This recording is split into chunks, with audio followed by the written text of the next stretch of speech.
Oi meus amores, tudo bom com vocês? Sejam bem-vindos a mais um vídeo do Biodata. E nesse vídeo a gente vai falar um pouco sobre medidas de dispersão e separatrizes. Quando a gente fala sobre medidas de dispersão, nós estamos falando basicamente de formas de mensurar a variabilidade entre as amostras. Então, por que a gente chama medida de dispersão? Porque a partir de uma média, a gente faz uma comparação, o quanto essas amostras, elas se distanciam dessa média. Então, a gente pode ver aqui no gráfico, né? Eu tenho um gráfico de frequência, e aí aqui no tracejado eu tenho uma média. E aí, justamente, essas outras curvas coloridas seria o quanto as amostras, os dados, estão se distanciando, né? Ou se dispersando dessa média. Então, a gente tem aqui, por exemplo, em vermelho, uma curva que está bem próxima à média. Portanto, existe pouca variabilidade entre os dados em relação à média. Em azul, nós temos uma variabilidade média, porque já tem um distanciamento um pouco maior em relação sempre à média. Em verde, um achatamento maior ainda da curva, mostrando justamente uma alta variabilidade. E aí nós temos alguns métodos para fazer essa mensuração dessa variabilidade. Por exemplo, se a gente tomar como base esse dado para verificar a nossa primeira medida de dispersão, nós teremos que, aqui nessa tabela, são dados relacionados à dosagem de colesterol através de duas metodologias. Então, o colesterol dos indivíduos foi verificado através do autoanalisador e também de uma forma microenzimática. Nós temos 1, 2, 3, 4, 5 indivíduos e nós temos aqui os valores relacionados ao colesterol de cada um. Então a gente vê que existe uma variação entre os indivíduos e entre as metodologias, pois o mesmo indivíduo, dependendo da metodologia, pode apresentar um colesterol diferente. E é justamente essa variabilidade entre os dados e entre as metodologias que a gente vai analisar na medida de dispersão. Então, tomando como base essa tabela, a gente pode observar nossa primeira medida de dispersão, que é justamente a amplitude total. A amplitude total, ela constitui a diferença entre o maior e o menor valor de cada amostra. Portanto, se a gente pega a primeira metodologia, então nós temos aqui AT como sendo a amplitude total da primeira metodologia, que é o autoanalisador, e também a amplitude total da segunda metodologia, que é a microenzimática, nós temos que a amplitude total são os valores de 54 e 15. Por quê? Porque se a gente olhar lá na tabela, 232 é o maior valor do autoanalisador e 178 é o menor valor. Então, vamos dar uma olhadinha aqui de novo. Olha só, então 232 é o maior valor do autoanalisador e 178 é o menor valor do autoanalisador. E a diferença entre eles, ou seja, o valor quando a gente subtrai, é justamente a amplitude total. Portanto, a amplitude total do autoanalisador é 232 menos 178. Que nós temos, portanto, que é 232 menos 178, 54. Enquanto o microenzimático, nós temos que o maior valor é 208 e o menor é 193. Então, se a gente voltar na tabela, nós temos justamente que o maior valor é 208 e o menor é 193. Então, subtraindo 193 de 208, nós teremos que a amplitude total é 15. Portanto, o método autoanalisador, ele é praticamente 4 vezes, tem amplitude praticamente 4 vezes maior em relação ao microenzimático. Ou seja, isso significa dizer que os dados do autoanalisador, eles têm uma variabilidade maior em relação ao microenzimático, quando a gente compara com a média, pois a média é, se a gente voltar mais uma vez, a média de ambos é 200, tá? Então, justamente, o autoanalisador, ele tem uma variabilidade muito maior em relação à média, que é 200, do que o microenzimático. E a olho nu, a gente consegue perceber isso facilmente, onde o microenzimático os valores realmente são muito mais próximos da média, ou seja, muito mais próximo do valor 200 em relação ao autoanalisador. Além da amplitude total, nós temos também a variância. Então, a variância ela pode ser representada pela letra sigma ou pela letra S, com o quadrado em ambas. Sendo que sigma ao quadrado, a gente está representando a variância populacional e S ao quadrado, a variância amostral. E o que a variância ela representa? Ela expressa o quanto os valores de um conjunto de dados estão distantes da média. Diferente do desvio, né, que ele observa o quanto cada amostra está distante da média, a variância ela observa todo esse conjunto de amostras, o quanto elas estão distantes da média. E aí a gente pode ter esse exemplo aqui, para ficar mais fácil de entender, aonde imaginemos a altura em metros de 5 pessoas. Então, nós temos 1,60, 1,50, 1,58, 1,70 e 1,80. Então, como que a gente calcularia a variância? A variância nada mais é que a gente faz primeiro uma soma de todas as alturas e divide pela quantidade de indivíduos. E aí, para encontrar a média primeiro. E aí a gente encontra a média, que é 1,64. Está aqui representado, x barra 1, que é a média de altura. Uma vez que nós temos a média, agora a gente vai fazer o cálculo da variância. E aí eu tenho a altura de cada pessoa, dentro de parênteses, menos a média. Isso tudo ao quadrado. E aí soma a altura de uma outra pessoa, menos a média ao quadrado, a altura de uma terceira pessoa, menos a média ao quadrado, e assim por diante, até que você possa fazer de todas as amostras. E aí, por fim, a gente divide tudo isso por 5, que é o número de indivíduos, menos 1, sempre menos 1, tá bom? E aí, no final, nós vamos ter esse valor, que chegaremos a 0,0135 metros quadrados. Então, essa é a nossa variância, ou seja, o quanto esse conjunto de valores de altura, o quanto o conjunto como um todo está se distanciando da média. Então, esse conjunto se distancia da média nessa quantidade aqui. Quanto maior for esse valor, maior a variância, portanto, mais dispersos estão os dados em relação à média. Uma outra medida de dispersão muito usada nos artigos é o desvio padrão, que pode ser representado pelo sigma ou S. Da mesma forma, sigma para a população e S para a amostra, só que agora sem o quadrado. Basicamente, o desvio padrão é a mesma coisa da variância, só que com a remoção desse valor ao quadrado, para que a gente possa restituir a unidade original. Então, o desvio padrão ele é obtido a partir da variância, e ele restitui a unidade original, pois ele não está ao quadrado. Basicamente, então, para nós termos o valor de desvio padrão, basta a gente tirar a raiz quadrada da variância. Então, o desvio padrão nada mais é que a raiz quadrada da variância. Então, se a gente tem que a variância é 0,0135, então teremos que o desvio padrão é justamente a raiz quadrada de 0,0135. E o resultado desse cálculo vai ser justamente o nosso desvio padrão, que pode ser interpretado da mesma forma que a variância. Então, o quanto os dados estão dispersos em relação à média.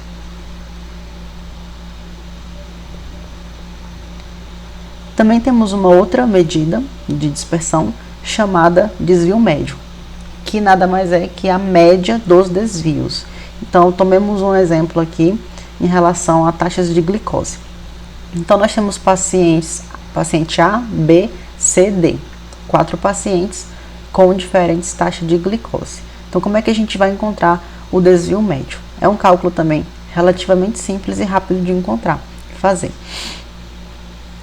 Primeiro, a gente tem que encontrar a média, pois é um desvio médio. Então, primeiro a gente vai achar a média. A média soma-se os 4 valores, 99 mais 102 mais 150 mais 94, e a gente divide pelo número de observações, que no caso são 4 pacientes. Então, teremos como resultado 111,25. E aí a gente guarda esse valor de média. Agora a gente tem que encontrar os desvios. O desvio de cada paciente em relação à média. Como que a gente encontra isso? Para facilitar e evitar valores negativos, a gente sempre subtrai do maior número. Então, no caso, a gente faz 111, que é o valor de média, menos 99, que é a média, que é o valor de observação do paciente. Isso vai dar 12,25. Mesma coisa para a letra B, para o paciente B.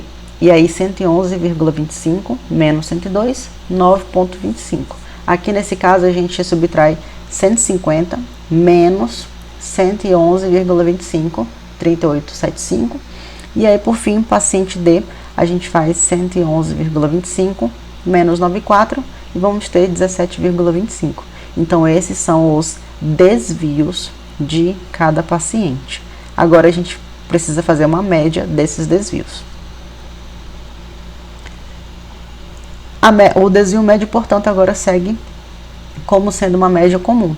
Então a gente pega todos esses valores aqui que obtivemos, faz a soma e divide por 4. E aí teremos 19,375, que nada mais é que o nosso desvio médio. Então a gente tem também o coeficiente de variação, representado pelo percentual, e é uma alternativa ao desvio padrão em casos de grandezas diferentes, ou seja, unidade de medidas diferentes. O que nós temos aqui então? Então o coeficiente de variação, ele é calculado obtendo-se, né, a variância dividido pela média multiplicado por 100. Então nosso coeficiente de variação, ele vai ser sempre um valor em porcentagem, aonde S é o desvio padrão, aqui em cima, o X barra é a média dos dados, e o nosso CV, que queremos encontrar, é justamente o coeficiente de variação. Então a gente usa o coeficiente de variação como sendo uma alternativa ao desvio padrão, ou seja, quando nós temos unidades que são de medidas diferentes, de grandezas diferentes. E aí, para tentar fazer essa aproximação entre elas, a gente usa justamente o coeficiente de variação, transformando o resultado todo em porcentagem. Temos também as separatrizes, que são medidas semelhantes à mediana. Então, as separatrizes, na verdade, elas se encaixam mais como medidas de tendência central. A primeira separatriz são os quartis. Então, os quartis nada mais é que você ordenar, é uma medida de posição, então você vai ordenar todos os seus valores do menor para o maior. Então, por exemplo, se for observação de altura, então da menor altura do paciente até a maior altura, e você vai organizar esses dados divididos em 4 blocos, por isso que chama quartis, porque é de quarto. Então você vai justamente separar em 4 blocos de 25%. Então esses são os quartis. E temos 3 quartis, portanto. O primeiro quartil, que fica nessa posição, o terceiro quartil fica nessa última posição, e o segundo quartil é a mesma coisa que a mediana.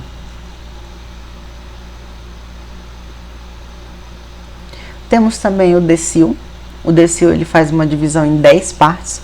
Então, você vai pegar suas observações e separar em 10 partes iguais, e você vai conseguir encontrar ali o decil. Então, o primeiro decil, o segundo decil, o terceiro decil, o quarto decil e assim por diante. E de maneira semelhante, nós temos também o centil, também chamado de percentil, que é a divisão em 100 partes dos seus dados organizados. Então, você vai dividir primeira parte, segunda, terceira, quarta, até chegar em 100. 100 partes.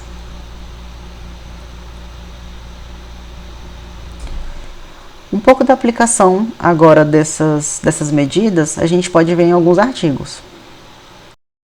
Ansiedade e depressão em mulheres jovens com câncer de mama metastático, um estudo transversal. Então, nós temos que, nos resultados, o score médio de depressão, e aí esse símbolo, esse nome, HADS, é justamente uma forma que os autores usaram para poder avaliar a depressão e a ansiedade dessas pessoas. Então, nada mais é que um score. Então, o score médio foi de 4,4, desvio padrão de 3,7. Então, a gente observa que os dados, eles não estão muito distante ali da média, não está tão distante. Então, são dados ali que tem uma curva mais próxima à média.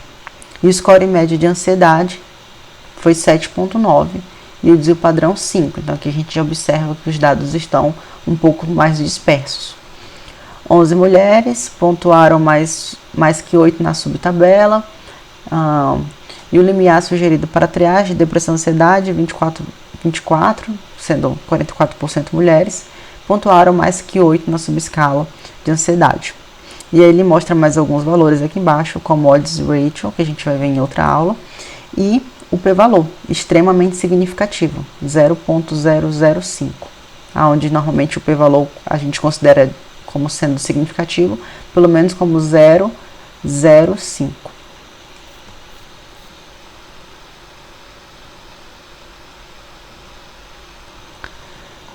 Essa é uma tabela que tem no artigo, então tem algumas variáveis aqui que poderiam estar implicando na ansiedade e na depressão dessas mulheres. E aí a gente tem aqui variável, subescala física, idade, escolaridade versus menos, então o emprego, ou então a falta dele, ter um parceiro ou não, ter filhos ou não, finanças confortáveis ou não. E aqui a gente tem as informações para ver se existe uma correlação com a ansiedade e a depressão dessas mulheres ou não. E alguns valores a gente observa que são muito significativos, como, por exemplo, a gente pode observar, se considerado p-valor até 0,05, que a escolaridade é um fator importante, diferente já do fato de ter um parceiro ou não. Não tem nenhum tipo de correlação, não foi observada nenhuma correlação. Tampouco o fato de ter filhos, nem mesmo a cor, finanças também não, religioso ou não, espiritual ou não, pontuação no suporte social sim, e assim por diante. E aí a gente tem o p-valor aqui também da subescala física e o intervalo de confiança. Um outro trabalho também que traz um pouco dessas medidas é o estado socioeconômico e diagnóstico, tratamento e mortalidade em homens com câncer de próstata, um estudo de base populacional nacional. Então, eu trouxe uma tabela onde ele mostra os quartis. Então, olha só, a gente tem informação da quantidade de homens que participaram do estudo, aproximadamente 74 mil, e aí eles foram ordenados, de acordo com os seus dados, em quartis. Então, primeiro quartil, segundo quartil, terceiro, quarto quartil. Então, se a gente fizer a soma aqui, por exemplo, desses valores em parênteses, sempre vai fechar em 100, que é justamente de 100%. E note que os quartis, eles têm valores semelhantes. O segundo, terceiro e quarto são a mesma quantidade de participantes, só o primeiro que teve uma diferença. Justamente porque, como são divididos em 25%, 25%, 25% e 25%, então os valores eles têm que ser iguais. E aqui a gente tem as observações em relação ao ano de diagnóstico, quantos pacientes, né, se encaixam aqui nessa faixa de 2007 a 2008, no primeiro quartil, quantos pacientes nessa mesma faixa de ano no segundo quartil e assim por diante. Ou seja, os dados desse artigo eles foram ordenados a partir de medidas ali de tendência central. Então é isso, pessoal. Obrigado por ter assistido até aqui. Se inscreva no canal, deixa o like, compartilha com seus amigos e até a próxima.